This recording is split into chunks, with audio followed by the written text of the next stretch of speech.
This horse is a unique situation. I've had her in training for, I don't know, maybe a year, maybe close to a year. I don't remember exactly. But anyways, she's kind of a unique situation because her owner is a teenage girl that wants to be a trainer. And this is a young horse that needs training. And basically what we're doing, I'm working with the girl to teach her training techniques. And then at the same time, I'm riding the horse to try to bring the horse along in training. Because of that, the training on this horse has taken a lot longer than what it should. But the benefit is the owner is going to know all the techniques that was done on the horse, and not only know them, but have enough experience to be good with them. And she's going to have a lot of knowledge in the end.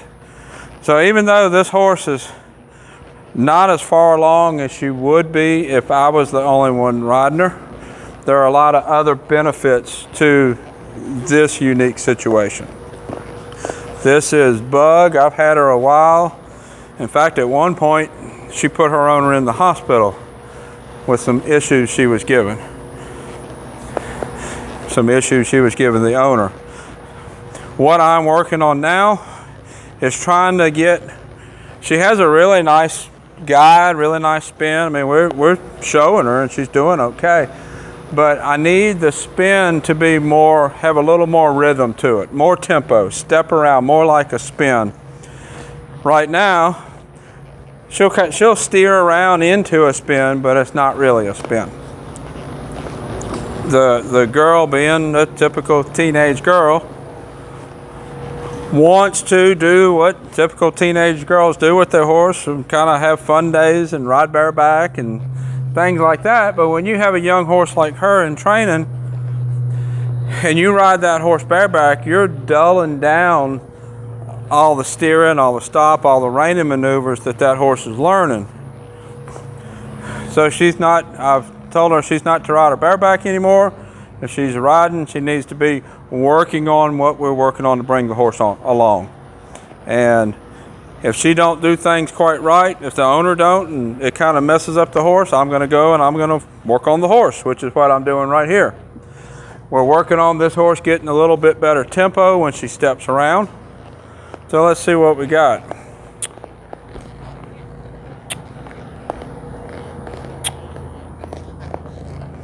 And forward. See right there, she rocked back too far at the end. It's not too bad, honestly. Let's see what we got the other direction. We'll see what we got, and then I'll kind of show you what I'm going to do to make it better. No matter what it is, we can always make it better. Steer around to the right. She kind of stuck there. And we're going to steer around the right again. What's happening both directions, but even more so to the right, she'll start stepping around. And as her feet step around, she's getting on her front end, get heavy on her front end, and then she moves her back end, resets, and then steps around again. Pretty typical for a horse learning to spin. What I want to do is get a little bit more forward. And I'm going to ask her to just step around to the right and then leave. Steer and leave. By doing it that way, I'm asking the back end to push more. When the horse was stepping around and then getting out on her front end, that was caused by the back end not pushing enough. The front end was stepping, but the back end isn't pushing. So let's steer. Push, go, put, there we go. There's two components to a steer, and I'm working this into a spin, but a spin or a steer doesn't matter. There's two components. Front end has to move over, back end has to push. Front end over, back end push. And you notice I'm pretty much going to stay one direction. A little heavy on that right rein right there. I'm going to have to soften the right rein. The steer needs to be on a soft rein. Right there, I'm pulling two, I have to pull too hard right there. So what I'm gonna do, we're gonna pull and leave. Go. Gonna pull, pull, soften up, pull and leave. And leave, leave, leave. There we go. Got to push.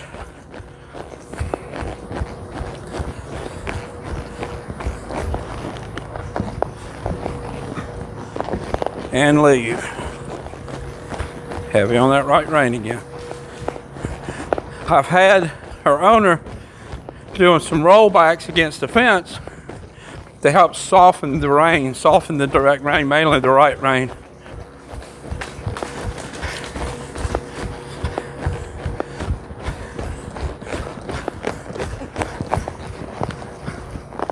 And leave. What I would like to get is the front end, the shoulders, follow the nose around, and the back end push and leave.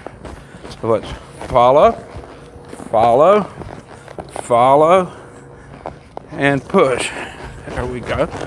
Don't really care if she trots or lopes, but she needs to push to leave. Let's change directions now.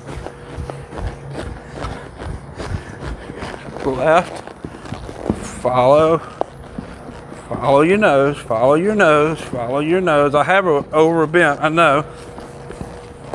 Follow your nose, follow your nose. She gives me a couple of good steps, following her nose, and then we'll leave.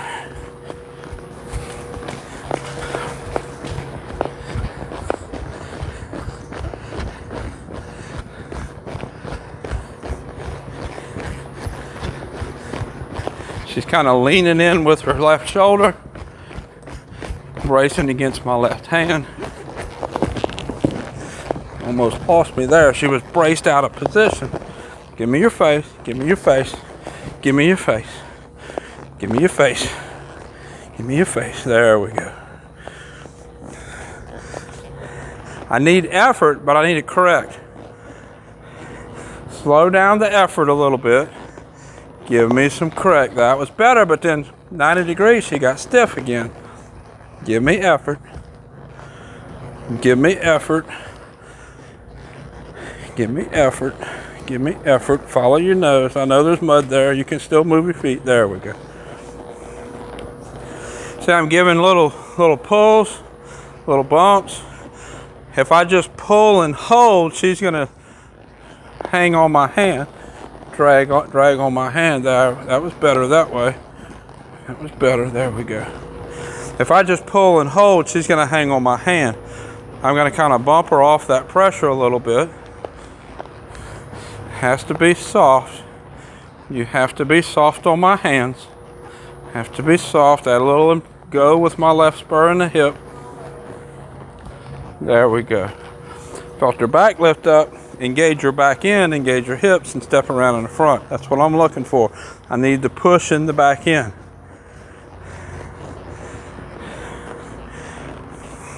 Step around to the left. A little bump with my hand because she got heavy on my hand. Bump, bump. Engage, right spur in the hip. Engage, bump with the hand. And leave. Good girl. I get a lot of people asking, do the horses ever get dizzy? And when you first start, they do get a little bit dizzy, but it doesn't take long and it quits. Sometimes if they'll lock in and spin faster than what they're used to, they'll get dizzy again. There we go. Now she lost her softness. Step around. Step around, follow your nose. There we go. Good girl. It's a fine line there as far as getting dizzy. You want to be pushing them to make them better, but you don't want to make them spin so fast all of a sudden that they start getting dizzy. Gets dizzy enough that it scares them.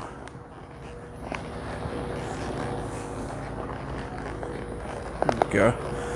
So you want to keep pushing and progressing, but not to the point where they get dizzy and it scares them and they don't want to do it again.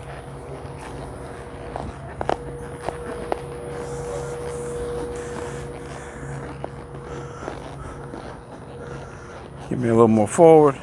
Gotta have forward. Spin and steering is a forward movement. Have to be going forward. So let's steer to the left.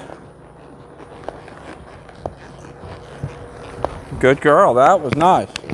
That was very nice. All the way around 360 degrees and we walked out and left. I have to keep that forward movement going.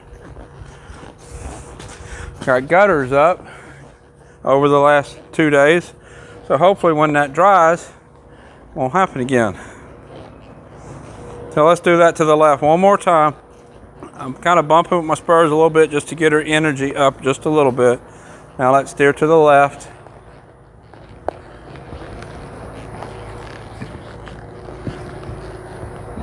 There we go. Not as good as last time, but not too bad.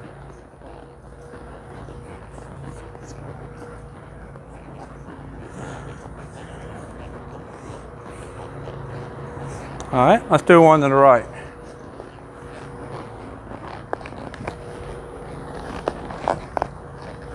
There we go, good girl. So when you're working on this kind of thing, you want progress, but if you do too much pulling, too much kicking, and try to get too much progress, it's gonna set you back the next day. You're not gonna get as much.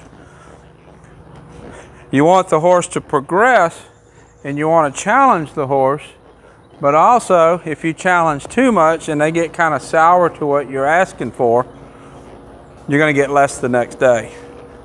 Let's go to the right again. Now when I picked up my right rein, she kind of hung on my hand. I gave her a little bump, bump, bump, left spur in the hip, left spur in the hip, left spur in the hip, and let's walk out. Like I said, with the left spur, outside spur, I'm not spurring up here at the girth to move the shoulder. I'm spurring back in the hip to engage forward. Push the hip in, engage forward. The shoulder should be moving over with my reins. She should be following her nose when I steer this way. Nothing to do with foot. Now right there she got on the front end. I'm going to add engagement in the hip, engagement in the hip, engagement in the hip. There we go. Good girl. Notice when she stuck, I didn't spur in the front by the girth. I added engagement here. That's pretty critical. She did have her weight right here on her front end. If I would have spurred her here when the weight's on, she's going to have a hard time moving. But if I put spur back here, engage this hip, push, then that's going to put her weight on the back end, make moving her front end over easier. Let's ask for the right again.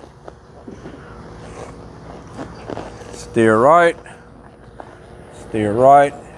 spur in the hip, and forward. Good girl. So this is Bug. I'll put a link to some of the other videos that I've done with her. Until next time, thank you for watching.